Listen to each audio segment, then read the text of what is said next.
به خاص کر په نبی صلی الله علیه وسلم دروغ ویل. چې ګوره دې زمانه کې بعض خلک دومره بے باکی کړي دا چې د ځان نه حدیثونه جوړي.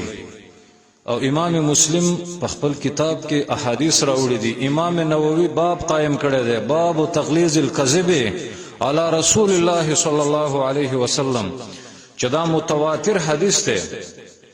څوک شپېته وي، څوک سل وي چې د دومره صحابو نه دا حدیث نقل دی چې نبی کریم صلی الله علیه وسلم فرمایي: اے خلکو، من کذب علی متعمدا فلیتبوأ مقعده من النار. چې چا په ما باندې دیده دانسته دروغ ویل، ښه پوهېدل چې دا دروغ دي او په ما یې دروغ ویل، نو ګوره دا دوزخ کې ځان له تیار کړ. دې وجه نه د حدیثو باب ګوره ډېر باریک دی، ډېر باریک دی.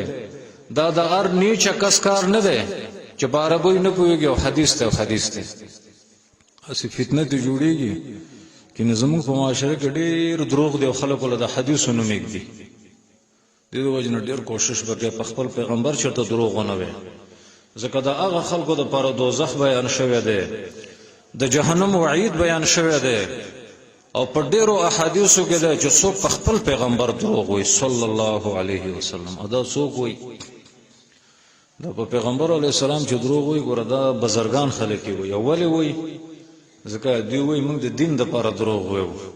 نو دقه خلق په حدیث کې راځي چې چا ګوره په هر نه دروغ وویل نو دا دوزخي ده چې توبه ونه باسي.